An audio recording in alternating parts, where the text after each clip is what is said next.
A lot of this isn't going to make sense to you, and I'm sorry about that.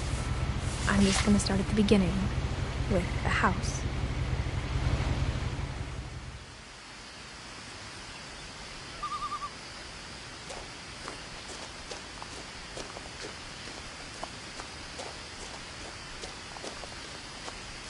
I lived here until I was 11, but I wasn't allowed inside half the rooms.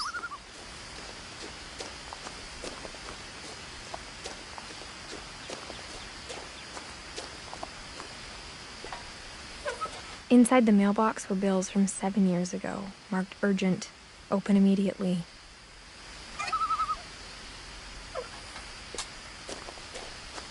I hadn't been back since my brother Lewis's funeral.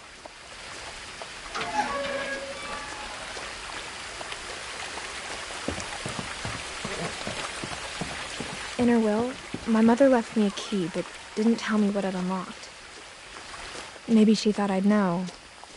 Or she thought that the mystery would be enough to bring me back.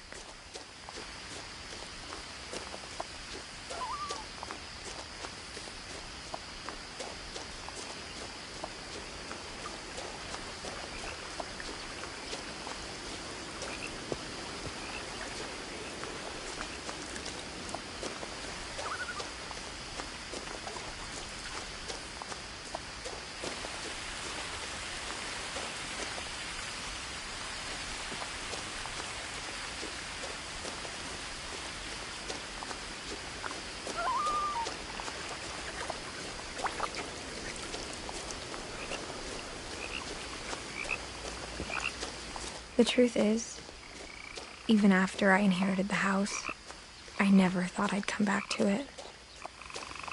But now I had questions about my family that only the house knew the answers to.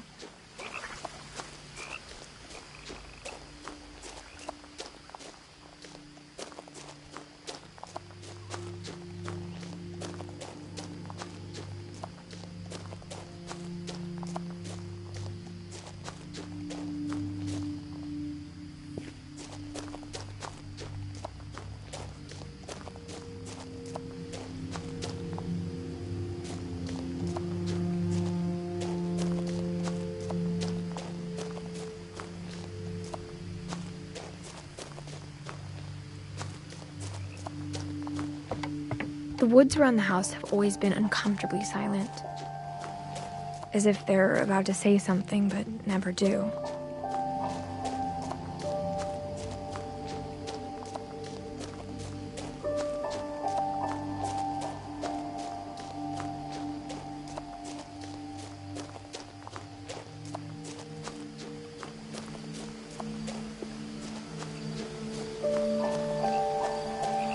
The house was exactly like I remembered it, the way I'd been dreaming about it.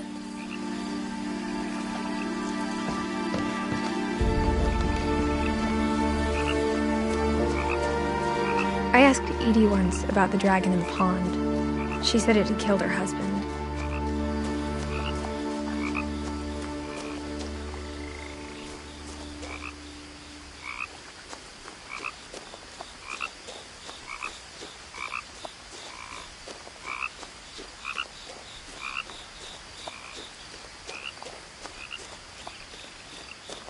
As a child, the house made me uncomfortable in a way I couldn't put into words.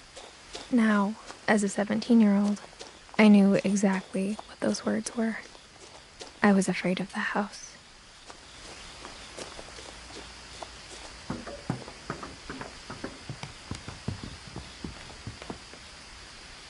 I hoped the key might unlock the front door. It didn't. Looking in, I felt like the house itself had been waiting for me.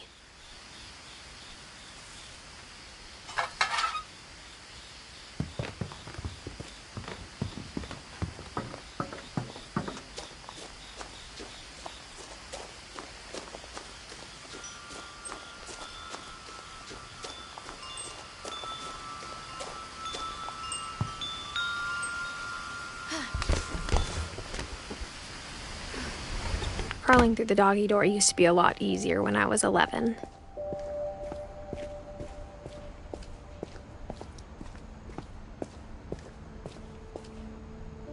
power had been turned off the night we left. For the first time in years,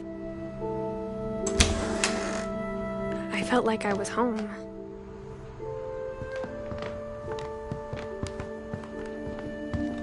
Nothing in the house looked abnormal. There was just too much of it, like a smile with too many teeth. A lot of things got left behind in the whirlwind of that last night.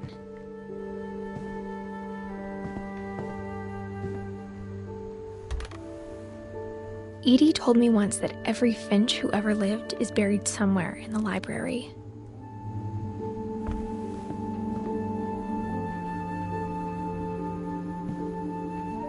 My mom wasn't much of an optimist, but she never stopped believing that my brother Milton was alive.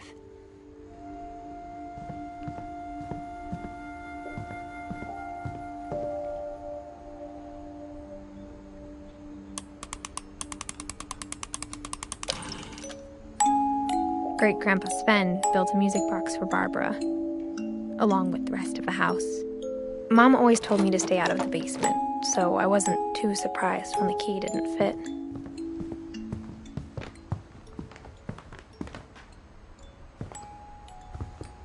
Even the fireplace had a story.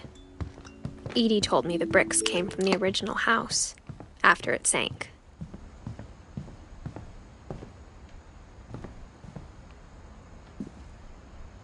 After Milton disappeared, Mom sealed up all the bedrooms. Then Edie retaliated and drilled peepholes.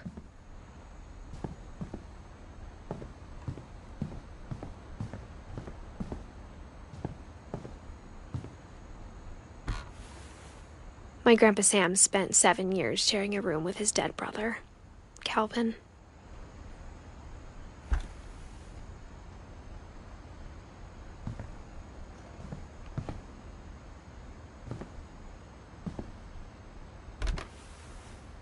The last time I was in Edith Sr.'s room, I was 10 and she was painting my portrait.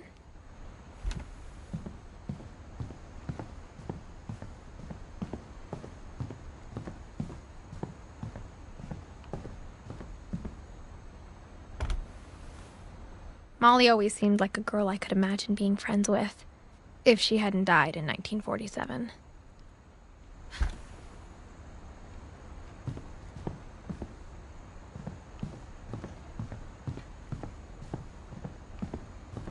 Whenever people ask me about my family, the first thing they always want to know about is Barbara.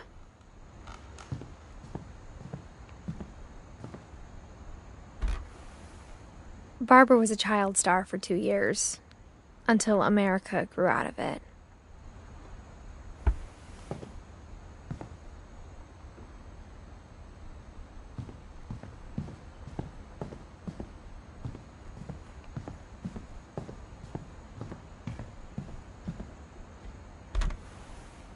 As a kid, I just assumed every house had peepholes and sealed rooms you weren't allowed inside of.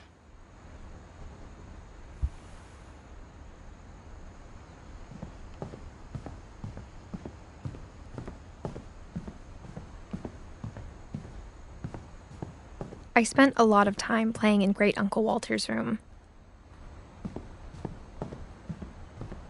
Lewis told me there were secret passages, but I never believed him.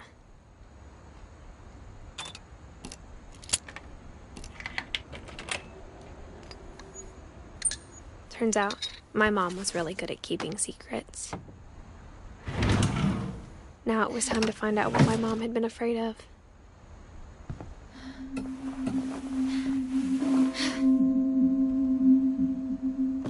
Reading this, maybe it sounds like I had a plan, but I had no idea what was behind that door.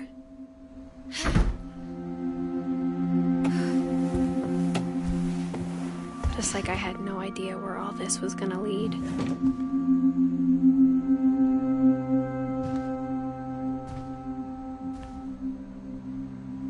I grew up looking at Molly's room through Molly's gerbil had a tiny bedroom with its own even tinier gerbil cage. Being inside for the first time, I felt like I'd stepped behind a painting.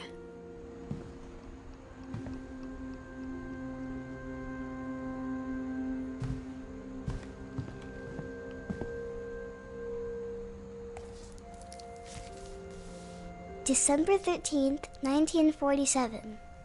Dear Diary, I'll be gone soon, but I wanted to tell somebody about what's gonna happen.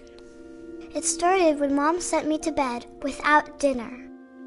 I woke up and I was starving, so I looked around for something to eat.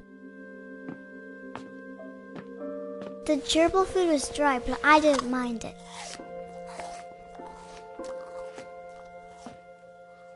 My Halloween candy was all gone.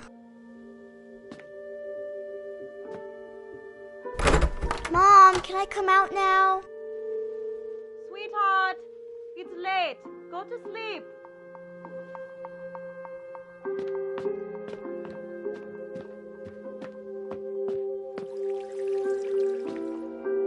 I thought about eating Christopher, but I held back.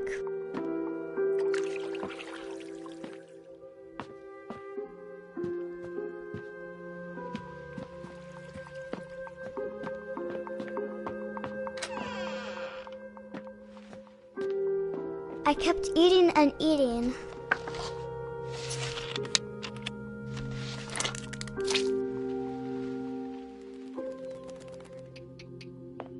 I ate a lot of things that night.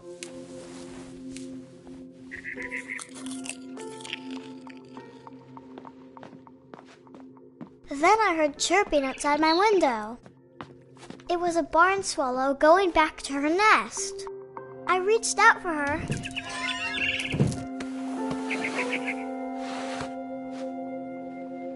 And suddenly, I was a cat.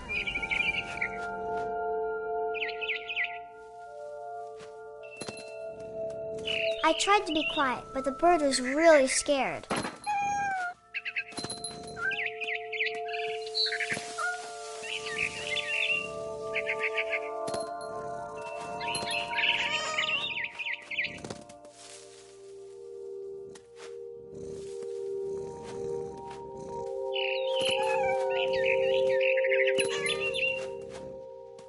I jumped and I almost got her.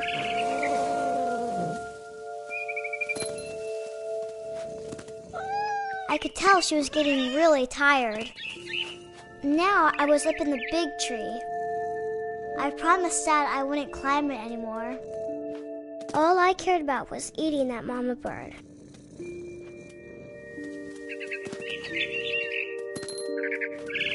I gobbled her up. And suddenly, I was an owl. First, all I heard was the wind. Then I heard little teeth nibbling in the grass.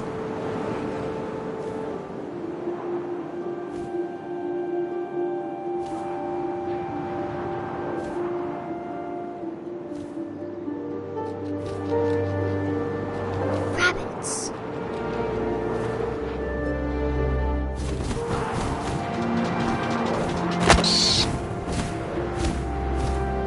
I imagined his face looking up and seeing mine through my talons. I swallowed him up, and I didn't chew one bit. Then I flew off to find something bigger.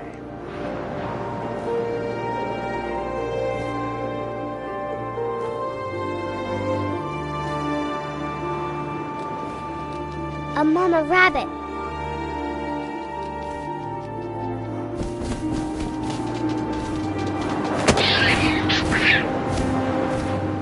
She was almost too big to carry. I started choking, but I couldn't stop eating. And suddenly, I was a shark.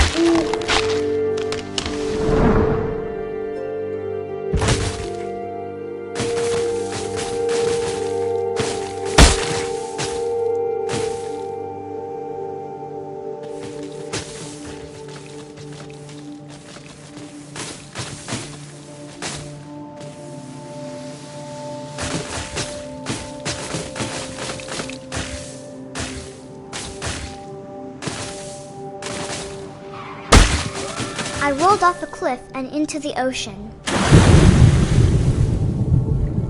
Now, I was hungrier than ever.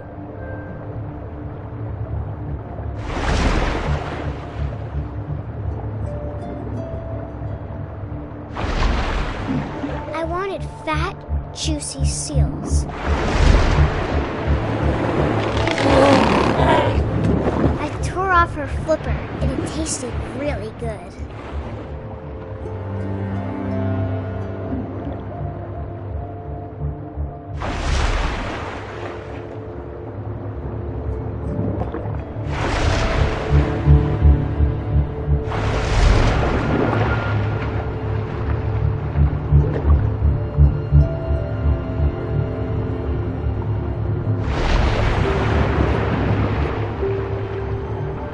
Grabbed on tight. But I was so hungry, I jumped out of the water. When I opened my eyes, everything had changed.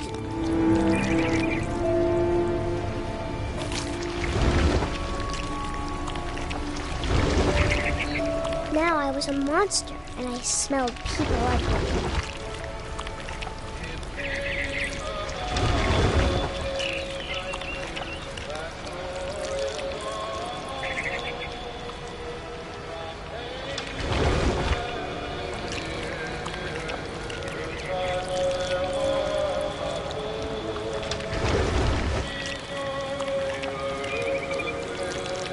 I was big, and I moved real quiet.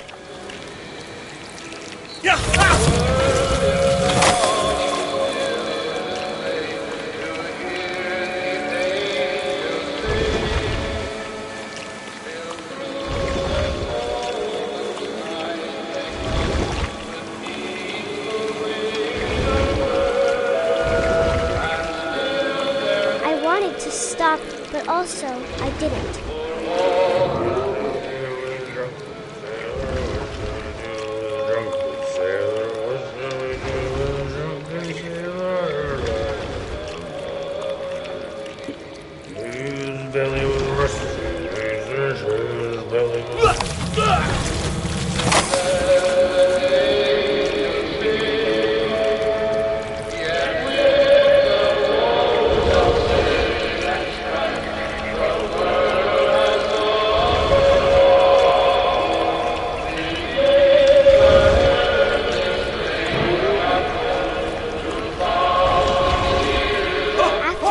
Passenger, I was still hungry. And to cross the water, I smelled something new. Something I had to have, so I swam towards it.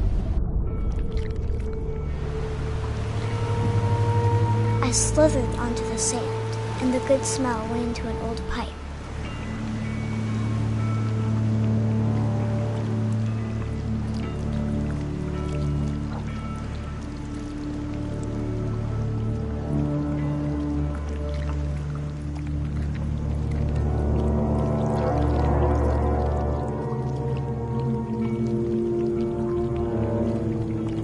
I got closer and closer.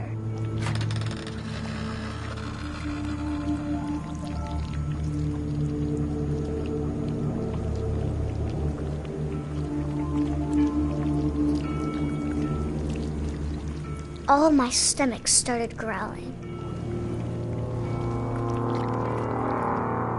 And suddenly, I was me again. I held my breath for a long time, but I couldn't hear anything. I think it's waiting for me to fall asleep.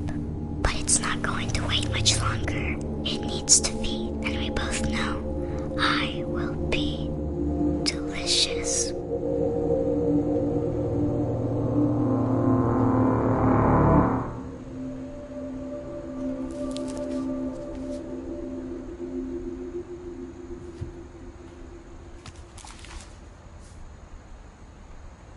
I'm not sure if I believed all of that, but I'm sure Edie would have. I got the sense Edie had spent a lot of time here.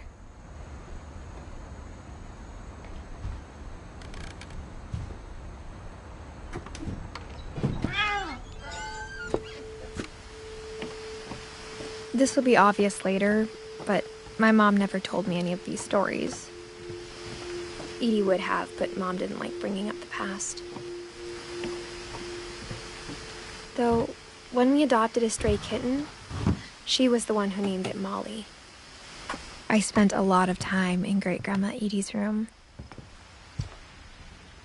Louis died a week before we left, but Edie had already started to memorialize him. Her room was like a museum. For 500 years, the Finches have been famous throughout Norway for their fortune and misfortune. Odin Finch buries the latest victims of the family curse, his wife Ingeborg and their newborn son, Johan.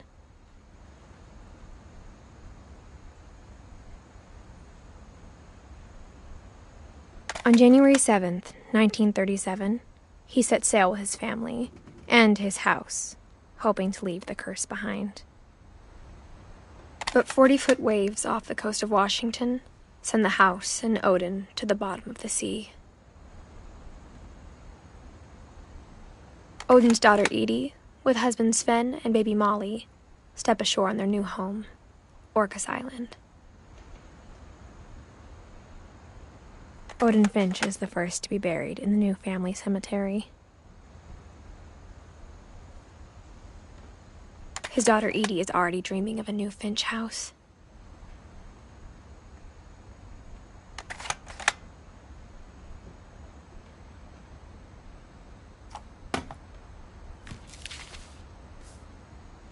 Whatever's wrong with this family, it goes back a long ways.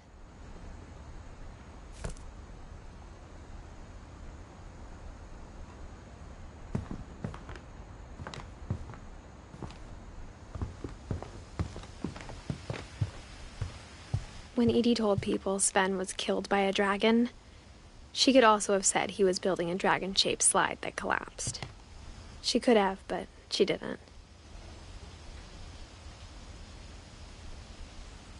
Even in her 90s, sometimes Edie seemed a lot younger than my mother.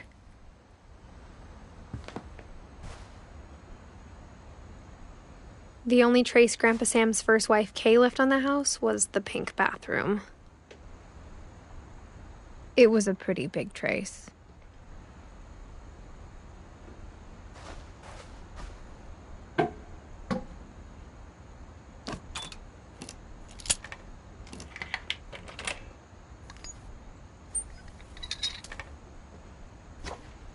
There's a secret in this bathroom.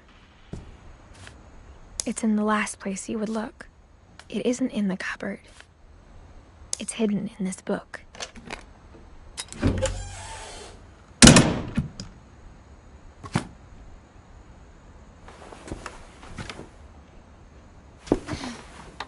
Sven gave Sam an old camera he'd refurbished. He never put it down.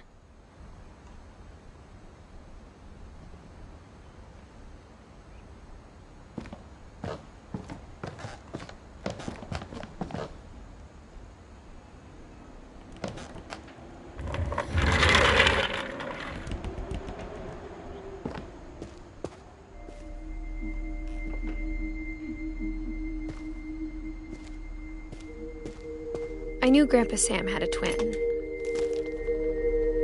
and that he never talked about him.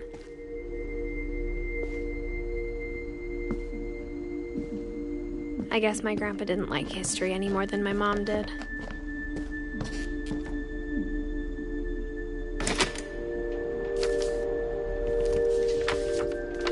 How I Want to Remember My Brother by Sam Finch. The thing I remember is that when he made up his mind, that was it. My brother said he'd die before he ate another mushroom, and he did. At Barbara's funeral, we swore we'd never be afraid again, and he wasn't. I think Calvin always wanted to fly.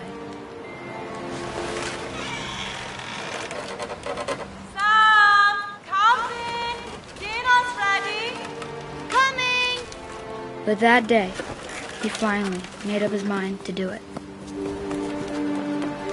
I told him going around was impossible. Maybe if I hadn't said that.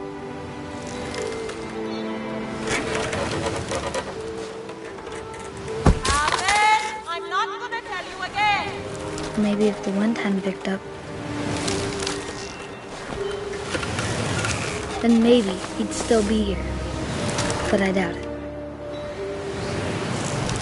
I think he'd already made up his mind. That's what I want to remember about my brother.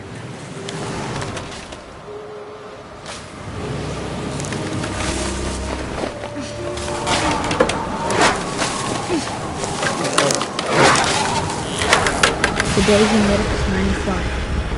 And he did.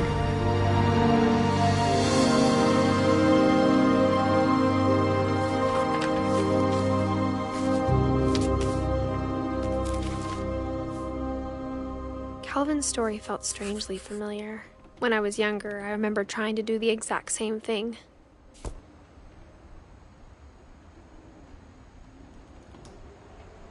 After the funeral, Edie roped off Calvin's half of the room.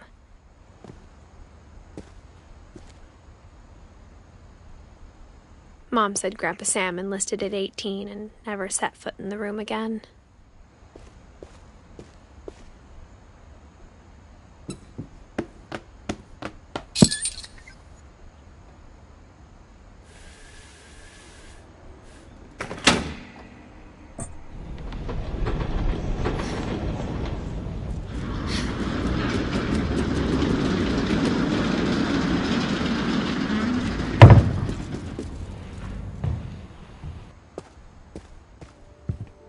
The passages were a pretty tight fit.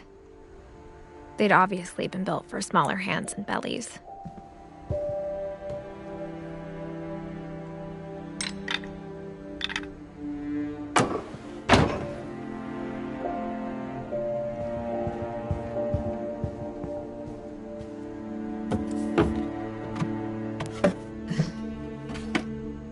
Growing up, I always thought of Barbara as a child star.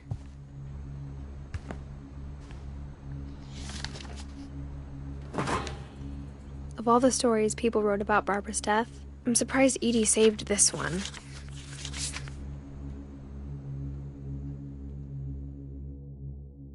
Old Jack here with another ghastly tale inspired by America's most unfortunate family. I'm calling it The Surprise Ending of Barbara Finch.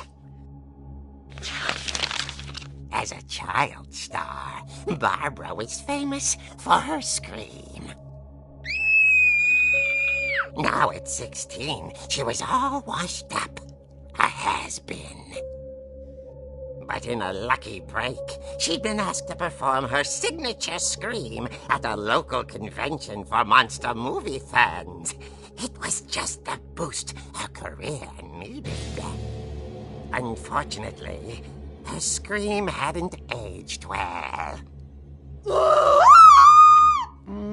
Getting better. I think you just need the right motivation. Her biggest fan and current boyfriend, Rick, was about to demonstrate when... Now that was a great scream. It was Barbara's father, Sven.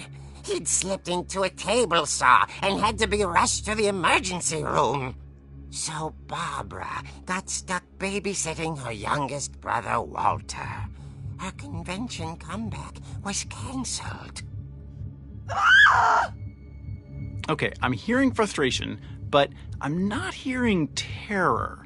What if I tried... A gang of hoodlums in Halloween masks have been terrorizing Orcas Island tonight. Police are urging residents to... That came from the basement. You're right! Also, I loved your delivery on that. Why is your basement door locked? Because my dad likes making puzzles and secret passages. There's a key hidden in the music box.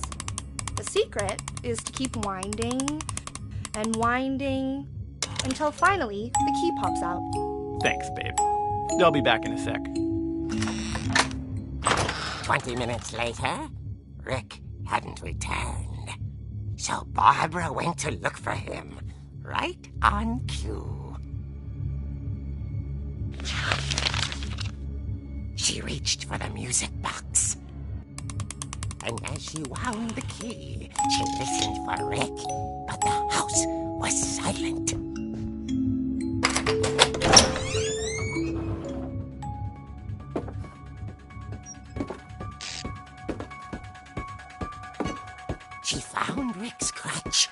imagine the worst.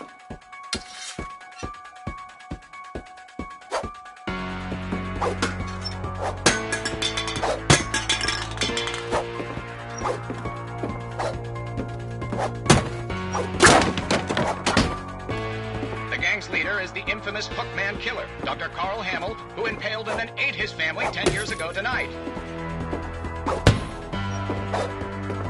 The old fridge rattled and grew still.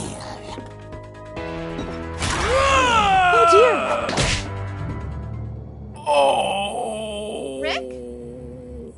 Barb, relax. I was just trying to scare you to help you find your scream. Well, I'm not scared, Rick. I'm furious. Then act furious. All I'm getting from you now is that you're hurt and confused and you're... She threw him out, but she kept a little something to remember him by. Barb, have you seen my other crutch?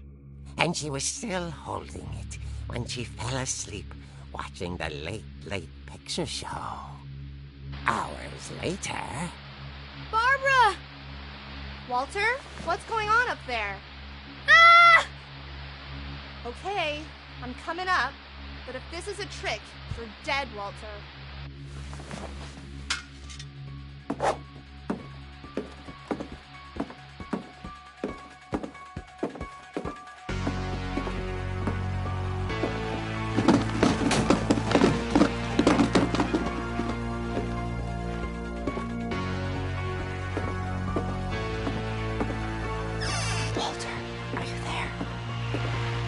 Walter had vanished, but his bedside radio was still on. Orcas Island police describe the man as 6 feet tall, with a steel hook for a hand. Residents are urged to lock all doors and windows and notify the police of any suspicious activity. Barbara turned, saw the hook man, and was speechless. He was quite smashing.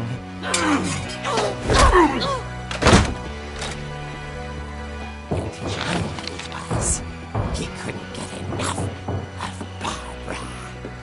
Okay, Barbara, there's gotta be another way out of here. That night, she played her part beautifully.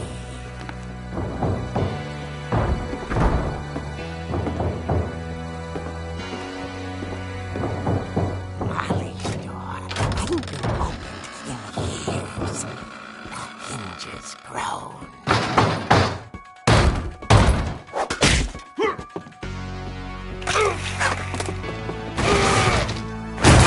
He wasn't moving, but she sensed the story might not be over yet.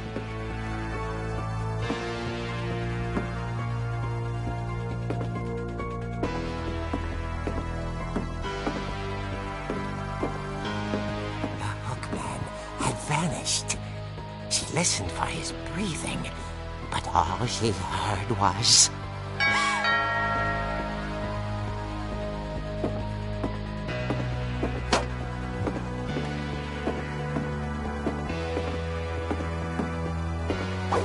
Someone at the door was dying to speak to young Barbara. At the door, she heard whispering. It was coming from inside the house.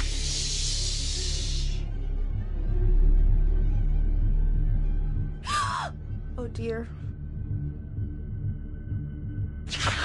The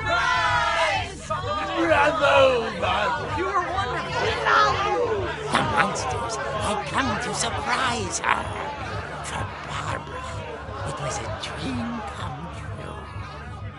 Then she saw what kind of monsters they were, and she realized what was about to happen. She was going to be famous. And with her final breath, Barbara Finch gave the performance of her life.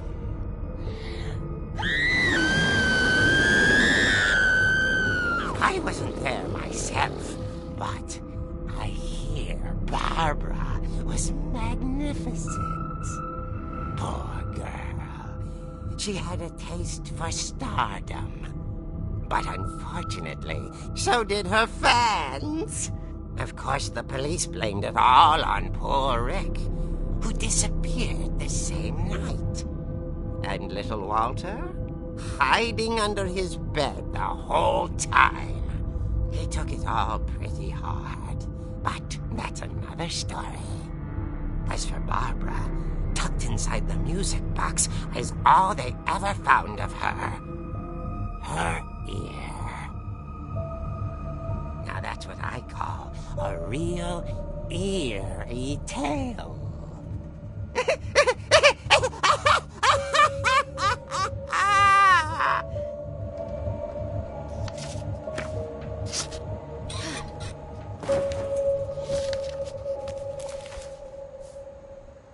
Edie told me all Barbara wanted was to be remembered, as absurd as that comic was.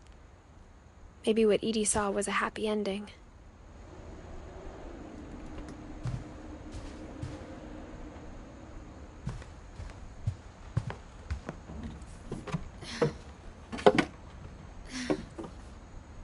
I guess now I know why Mom didn't like me playing with the music box.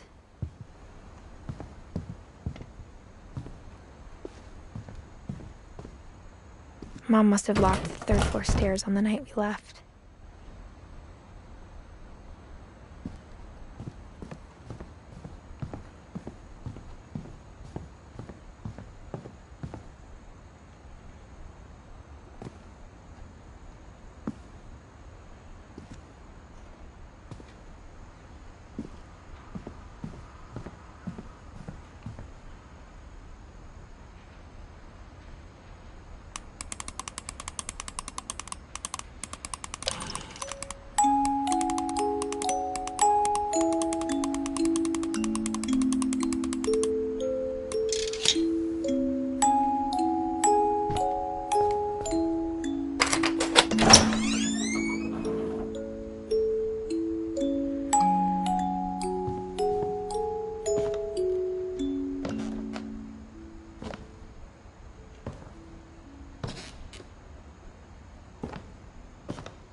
I saw Edie sneak down to the basement once, carrying packages. I thought maybe she was hiding presents. It turned out she was hiding a lot more than that.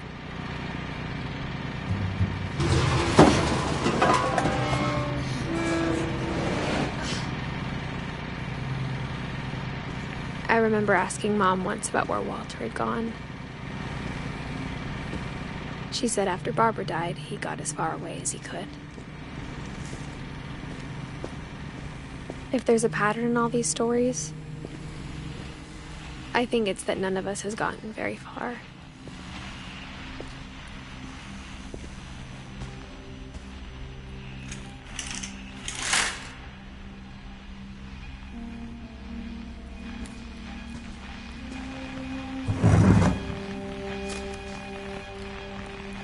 Goodbye, everyone.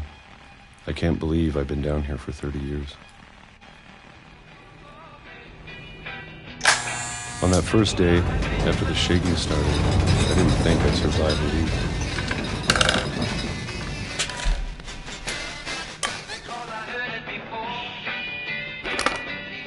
But after a few days, I settled into a routine. That's what kept me sane. Having a schedule, living for today. I always expected to be dead tomorrow. But if you wait long enough, you get used to anything.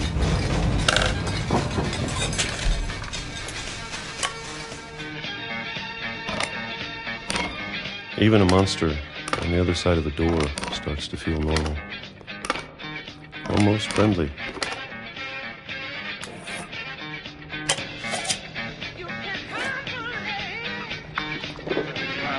And then one day, everything just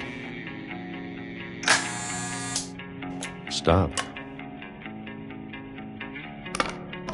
Whatever that thing was, it was gone. Maybe it got tired of waiting. Or maybe I just got tired of being afraid.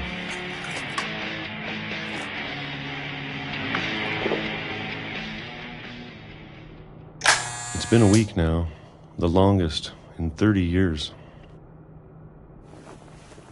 I'm done waiting. I have to leave while I still can.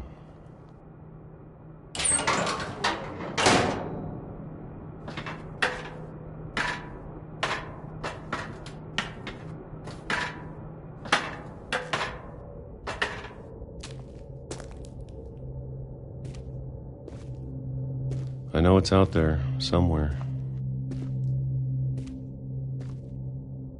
Whatever killed Barbara and Molly and Calvin.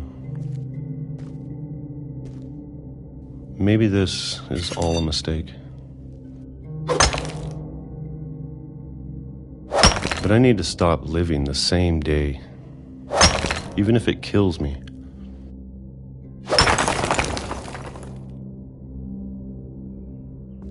Whatever's out there, I want you to know I'm ready for it. I'm going to appreciate all of it, especially the food. I don't mind if I only have a year left, or a month, or a single week. I'd be happy with one more day. I can already imagine the sun on my face.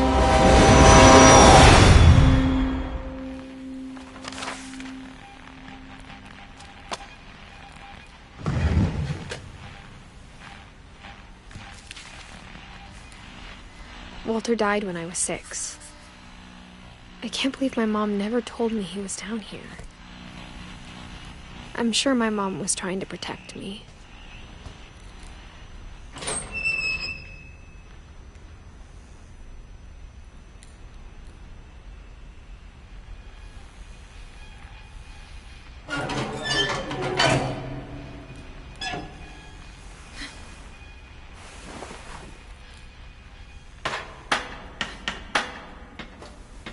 Maybe she was afraid I'd end up like Walter. But if she never told me about an uncle under the house, I can only imagine what else she was hiding. I don't want to make the same mistakes she made, trying to bury something that's still alive.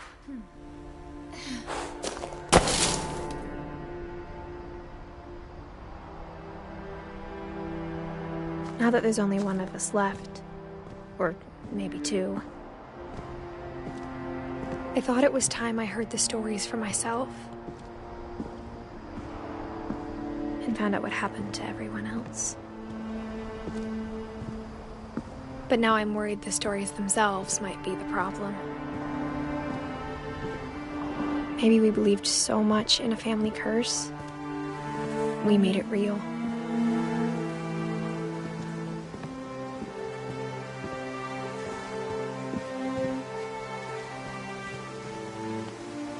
I don't know if I should even be writing this.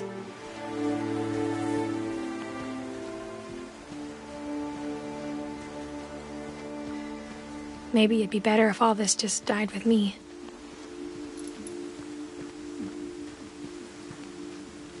But I thought you should know about your family.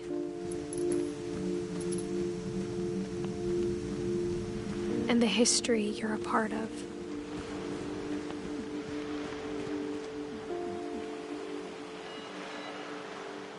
Though, to be honest, I feel as lost as you probably do right now.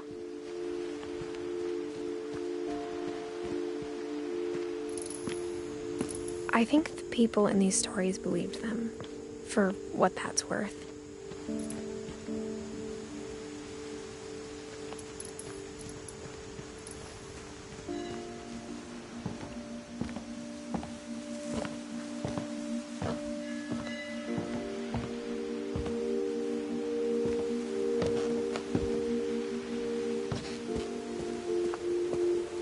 And when you look at the house, that history of imagination and stubbornness and madness. Any of it seems possible.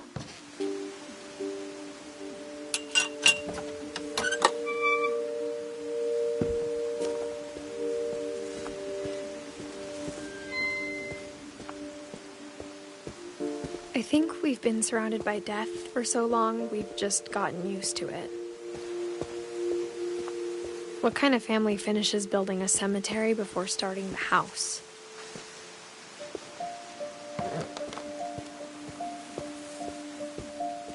It's embarrassing for me to admit this, but the pet cemetery made me more uncomfortable than the human one. 3 of the gerbils were mine, and 2 had been my fault. Sven built the house, but it was Edie who designed the cemetery. I'm sure Odin's monument had been Edie's idea. My mom was always trying to move on, but for Edie, the past never went away.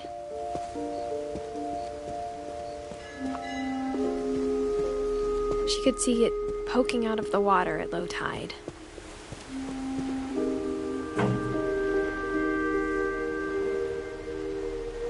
Edie said she dreamed about the old house every night.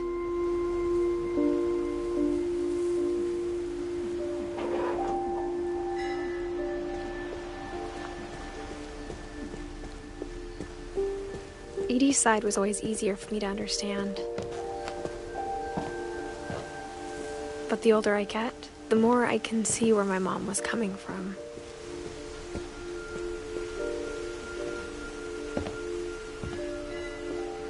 She lost 2 of her brothers, just like I did. I get why she tried so hard to protect us.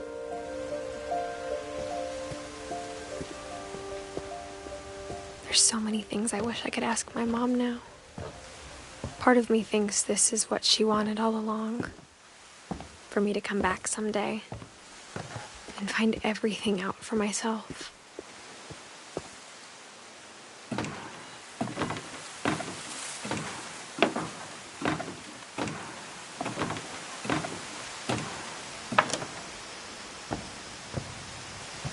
But looking back on it now, if she told me there was going to be so much climbing, I never would have come when I was 22 weeks pregnant.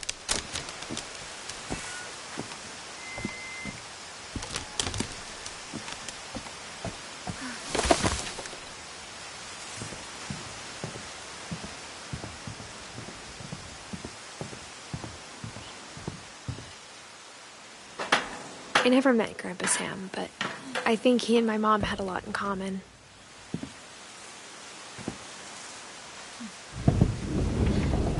They were both pretty intense.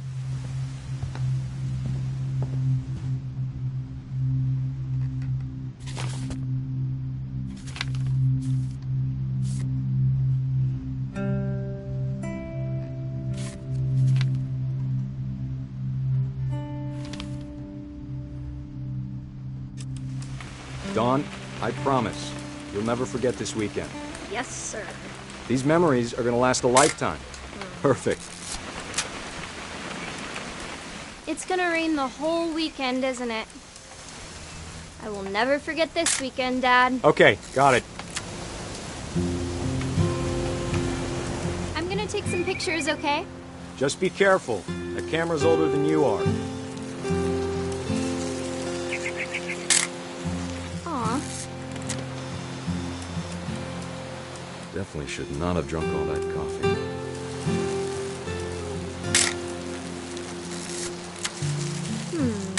Hey! That's a keeper. Nothing quite like being outside. I'm just saying, I'm not always gonna be here, Dawn. You'll need to remember this stuff, if you want to survive. I'll be fine, Dad. Dad! Good eyes, Dawn. Before you take the shot, let me get a picture of it.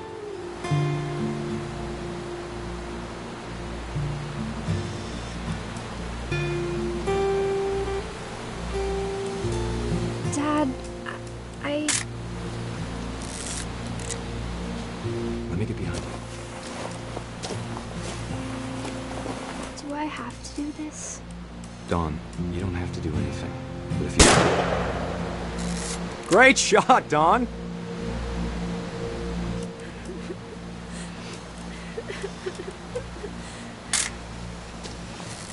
I'm proud of you, Dawn. Always remember that, okay?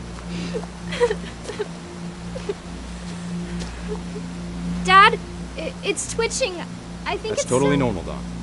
Just focus on the camera. Try not to think about... Dad!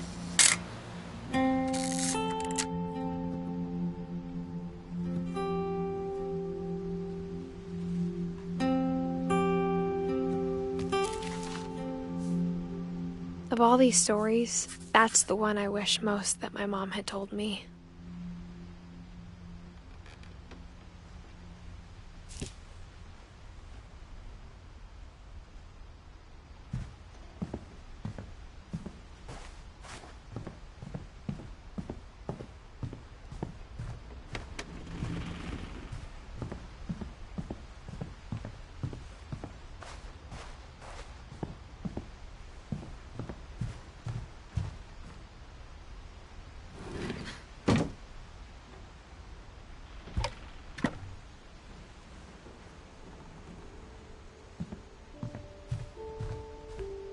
Instead of hiding from death, Sam seemed to go out of his way to meet it.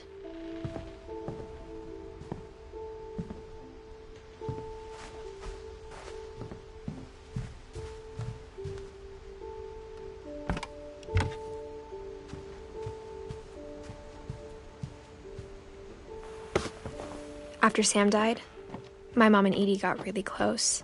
They'd both lost a lot.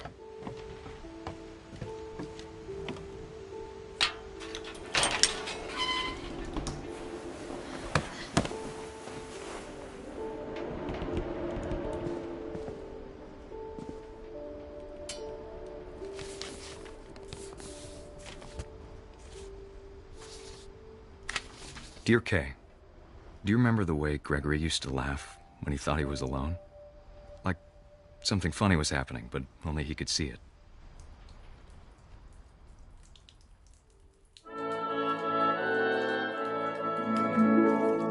I think he saw things the rest of us don't.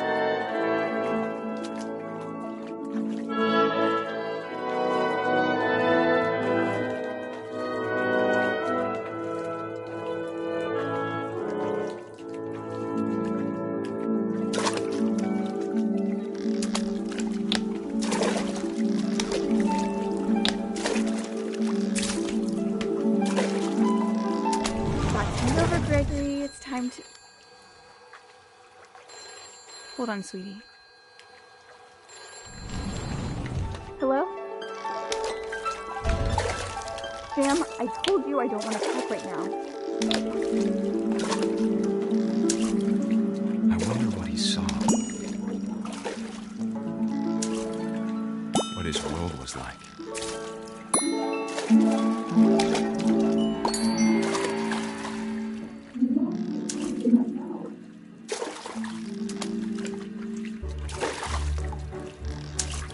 Reminded me so much of Calvin. Lost in his imagination.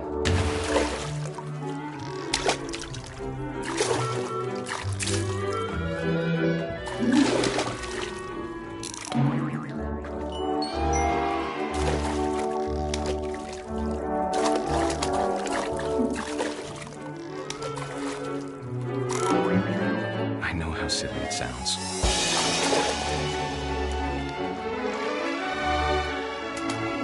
I worried about a baby being too happy. But I could feel him slipping away. Sorry about that, Gregory. I know you did everything you could. Maybe if I hadn't called that night. Damn it. Hold on, I don't want this. I wish he could have told us about the world he saw.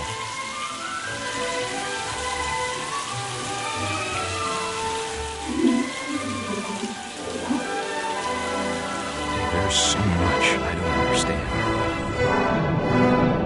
about Greg. Gregory. About everything.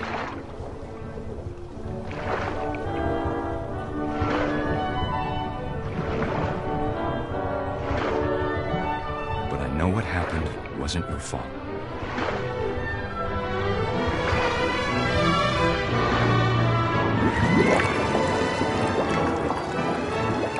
I'm sure he's happy. And he'd want you to be happy too. Good luck, Kay. Love, Sam.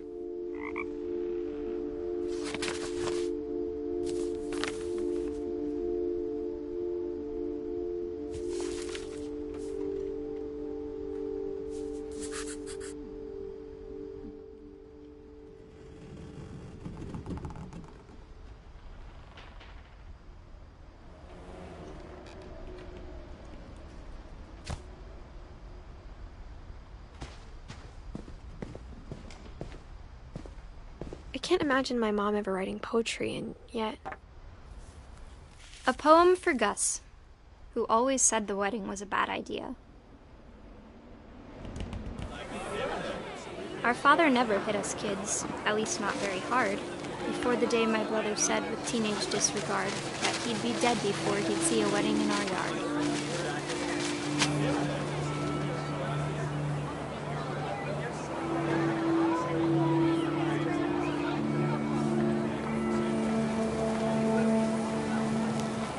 My father made him come, of course, but Gus stood far apart, just flew his kite and bottled up the storm inside his heart.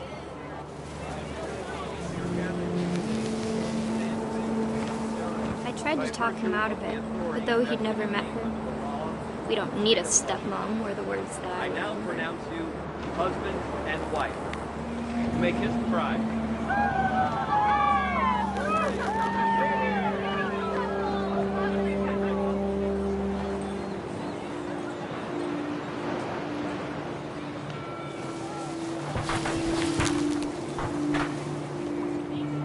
When the time for photos came, Dad ordered him to come here.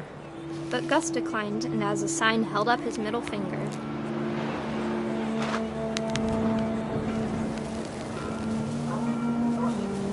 The wind picked up, and panicked geese appeared and quickly went.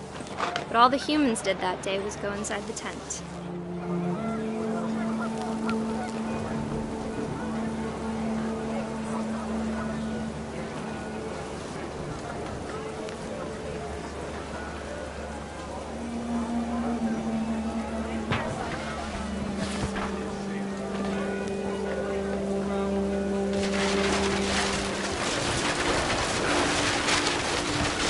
The rain came down in buckets then, but no one seemed afraid that nature might destroy the tent our dad had crudely made.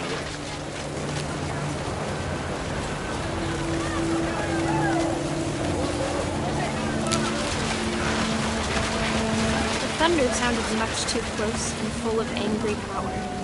But all my father said to this was, "Make the music louder."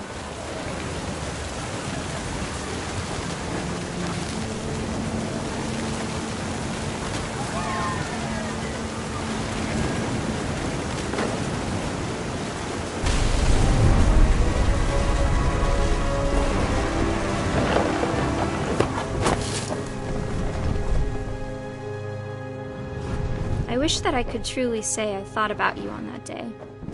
Out there on the beach alone, just you, the wind, the sea, and foam. But I didn't, until we found you.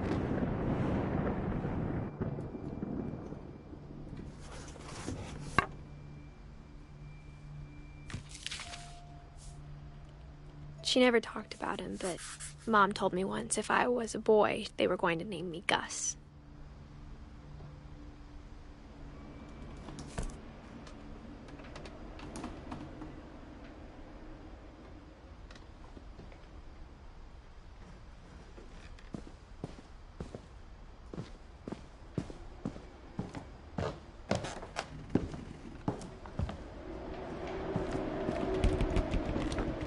My mom moved up to the loft after her brothers died.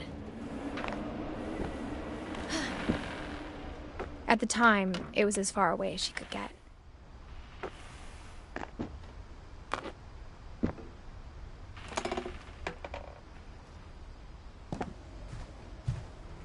She spent a summer building houses in Calcutta, where she met my dad, Sanjay. Religion was another thing my mom never talked about, but I think it helped her a lot after her dad died. My mom moved to India a week after graduation and got a job teaching English. Louis was born a year later.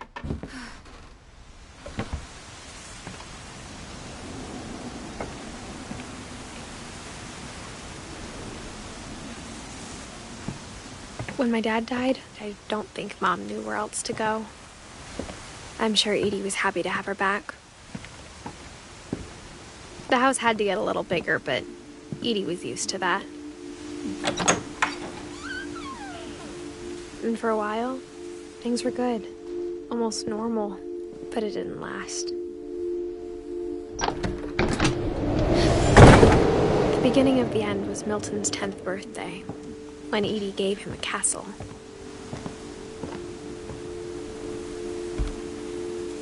After Milton disappeared, the only thing he left behind was a room full of paintings.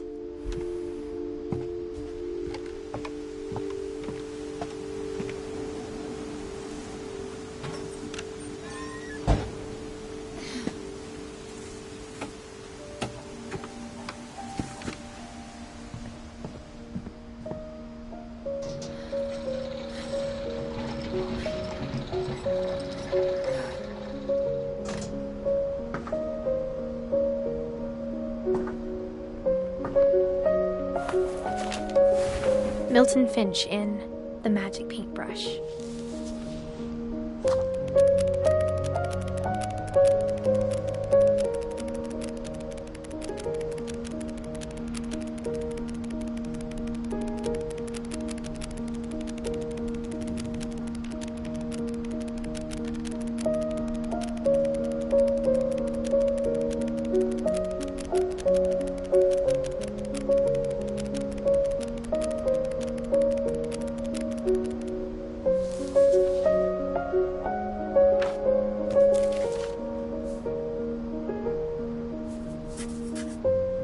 I was 4 when Milton disappeared.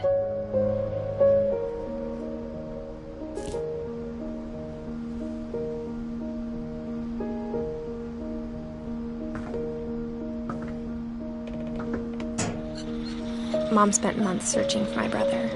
Then she sealed the doors.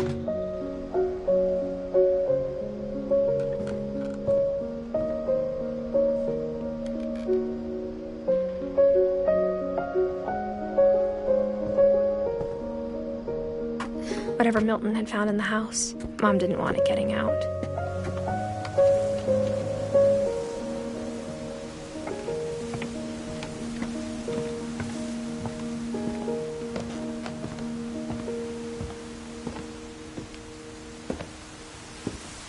Mom definitely blamed Edie, but I think Louis blamed himself. After he graduated, he just spent more and more time in his room. Until Mom got him a job at the cannery. Everyone always told me to stay out of Louis's room, except Louis.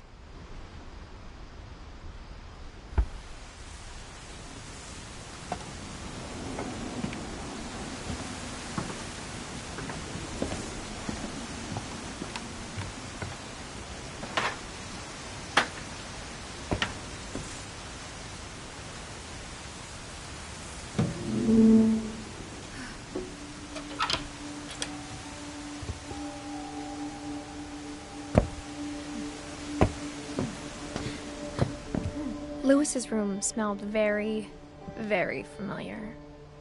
That part of him lived on.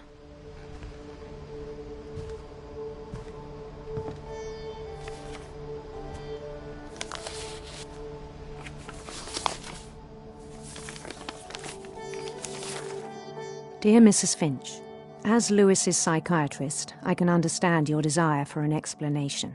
As I see it, the trouble began in January, shortly after we convinced your son to seek treatment for substance abuse. Newly sober, I believe Louis first noticed the monotony of his daily life.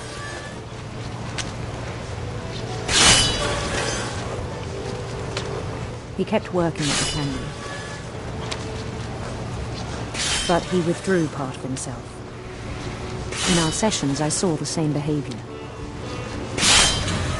His mind began to wander. I asked him to describe it. He said he started small, imagining a labyrinth. He'd feel his way about. Then something moved. Bats. And toads.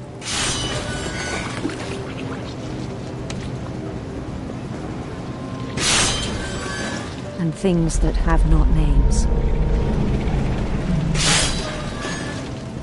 He knew it was all in his head. But he took it very seriously. I had hoped he'd find himself.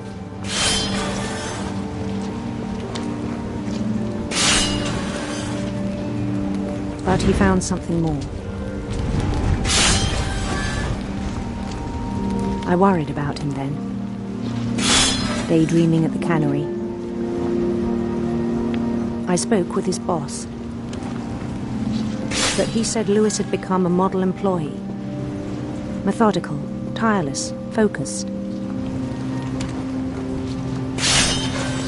Like a whole new Lewis. So I let him go on.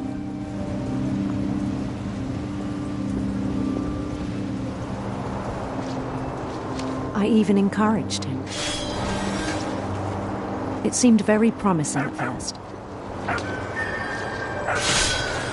He told me he'd made a new friend.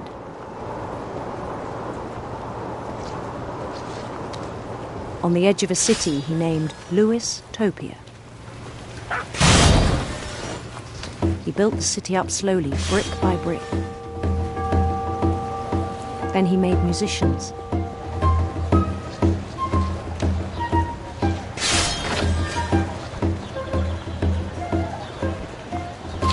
And songs for them to play. He talked about starting a band. And he was always humming something. Every day his imagination grew stronger.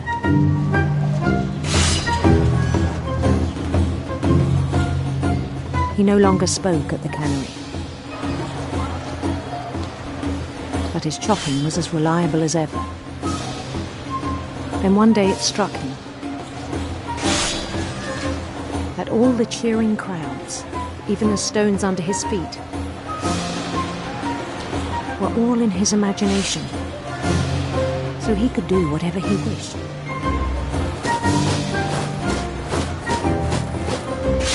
He held an election for mayor. And he won. They begged him to stay, but his mind was already wandering. It became a game for him.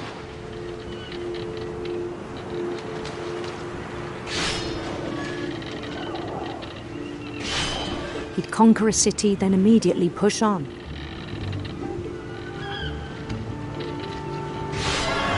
New Louisville.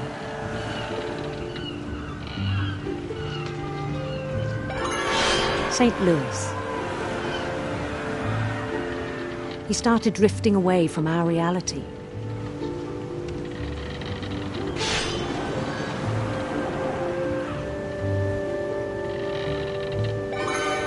Minneapolis, until one day he forgot to go home from the cannery. Even as his mother pleaded with him, part of Lewis kept sailing on.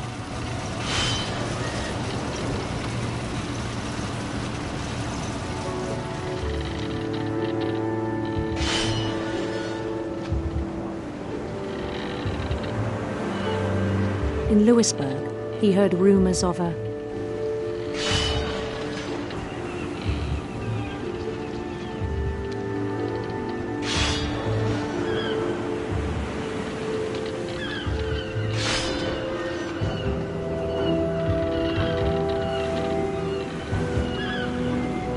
handsome queen.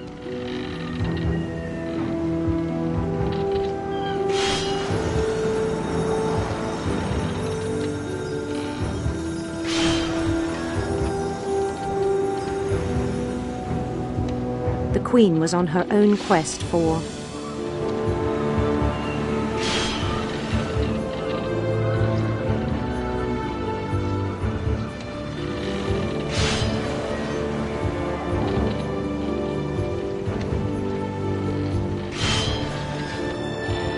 sinister serpents.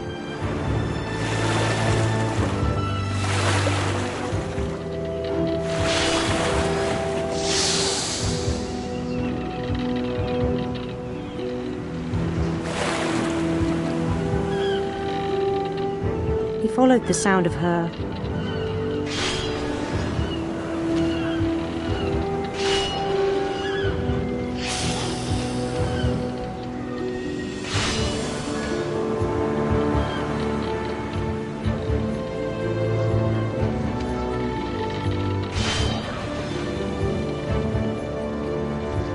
silver harp.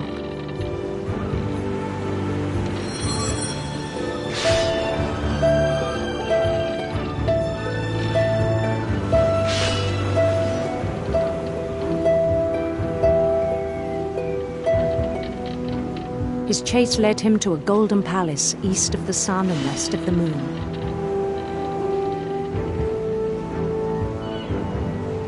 Even then, his logic remained sound. He knew the world was all in his imagination.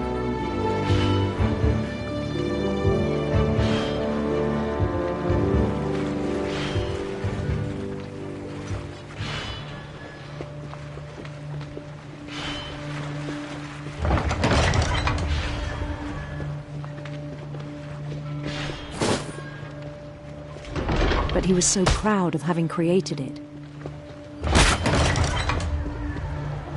In his own eyes, he'd become something greater than a king.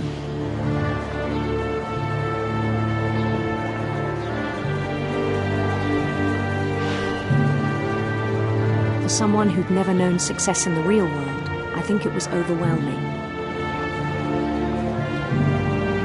And then it struck him that the real Lewis was not the one chopping salmon, but the one climbing the steps of a golden palace.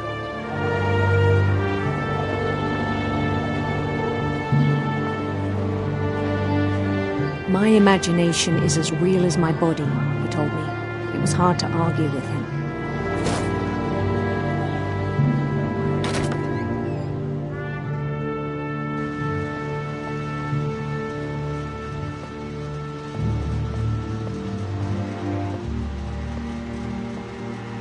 He began to forget the world we know.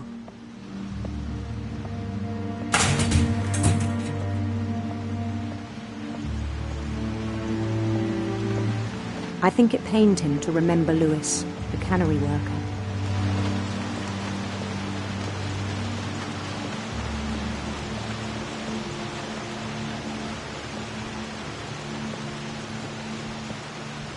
He began to despise the man with a royal contempt.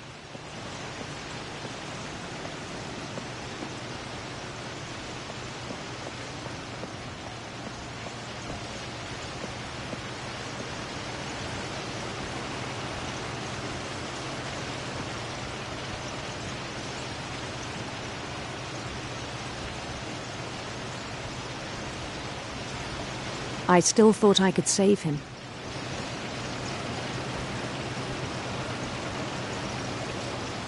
Even after he said he was being crowned king over all the lands of wonder.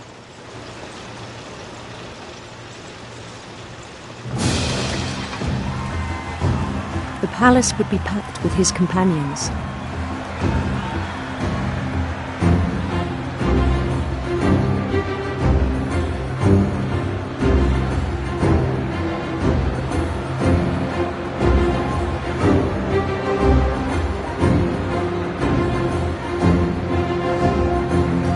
Including the wise Calico who'd insisted on advising me.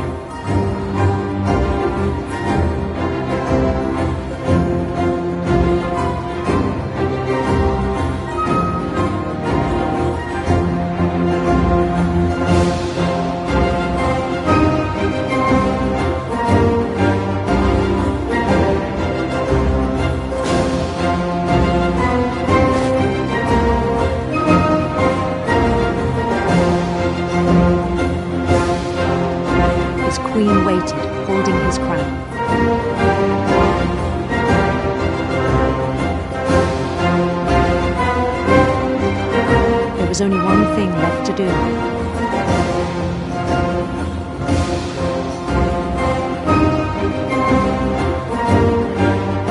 Bend down his head.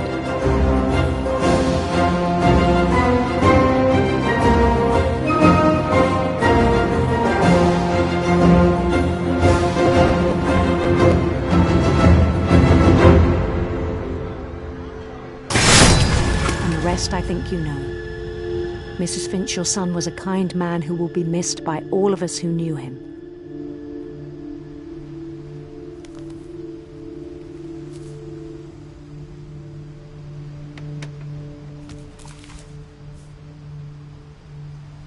My brother was really cool. I wish you could have met him.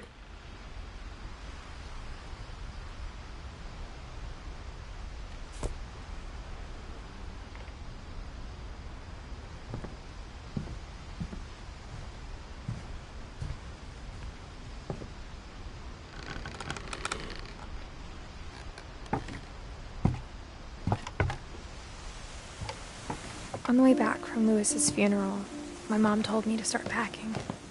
She waited until the day before we left to tell Edie.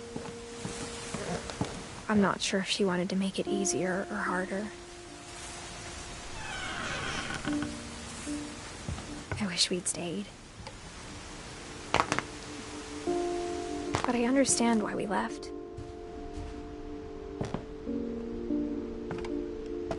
What happened that night had been coming for a long time. Maybe it should have come sooner.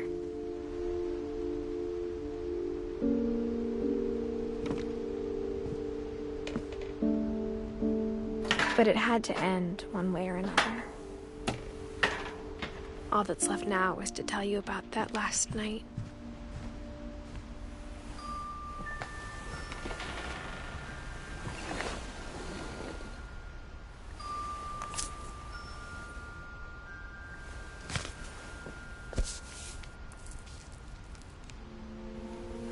That whole last day, Edie just watched us pack and didn't say a word.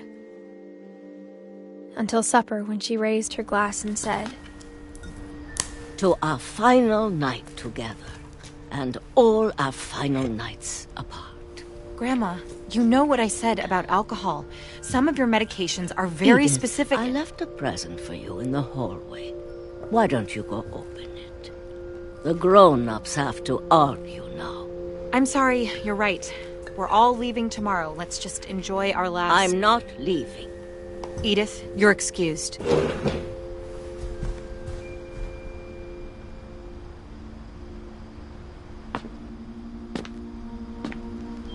The power had been shut off that morning, but Edie always had plenty of candles. When my mom sealed the library, I don't think she knew about the other entrance. Or that Edie had a key to it.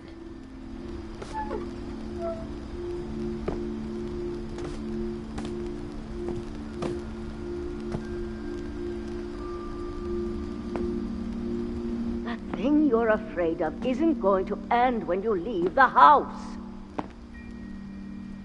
Edith has a right to know these stories. My children are dead because of your stories. I think it's best if Edith and I leave tonight. We'll have the nursing home send a van for you in the morning, okay?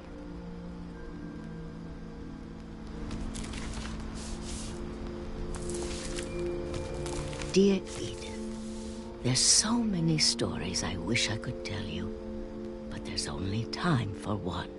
This is about what happened on the night you were born. That night, the tide went way, way out. It was the first and last time I ever saw the old house aground. There'd been an earthquake out in the middle of the ocean. They called it the lowest tide in 1,000 years. God, it smelled awful. You know, I've seen that house every day of my life.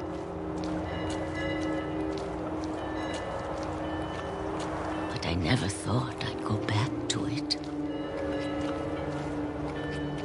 When the fog rolled in, I lost my way.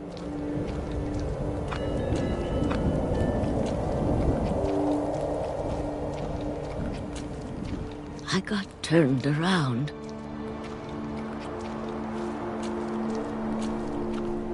I started seeing things I'd forgotten had ever existed.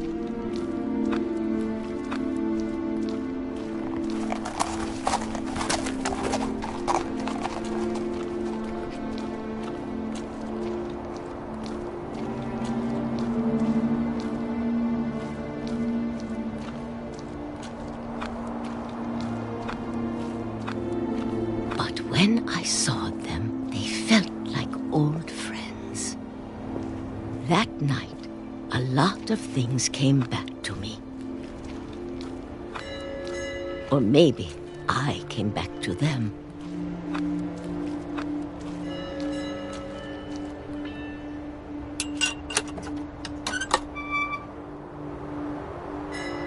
Things I can't explain, but that I need you to try and... Edith, what are you doing in here? It's mine. Edith! Mom, you're gonna rip it! Let go! I kicked and screamed, but Mom dragged me to the car.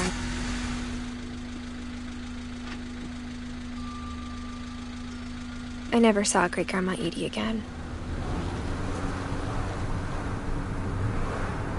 The next morning, the van came to pick her up, but she was already gone. After that, we moved around a lot.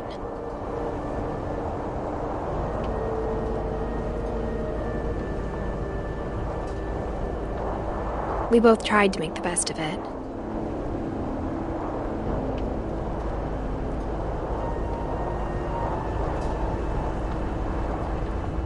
A few years went by.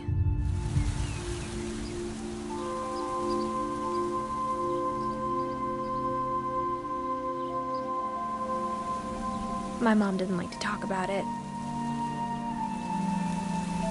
but she started getting sick a lot. The rest happened pretty quickly.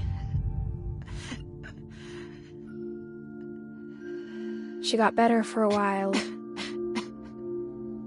and then she didn't.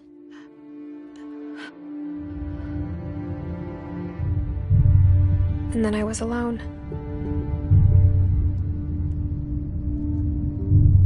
The last Finch left alive.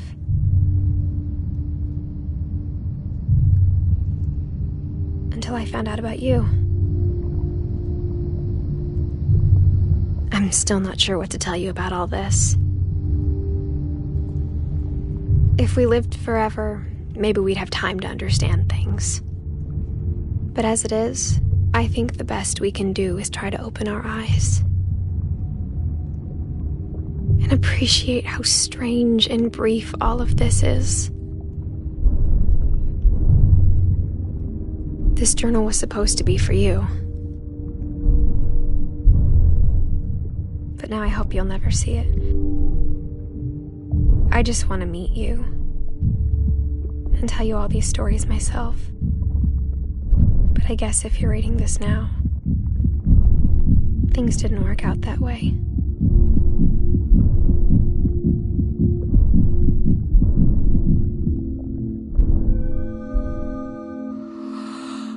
This is where your story begins. I'm sorry I won't be there to see it. It's a lot to ask, but I don't want you to be sad that I'm gone. I want you to be amazed that any of us ever had a chance to be here at all. Good luck.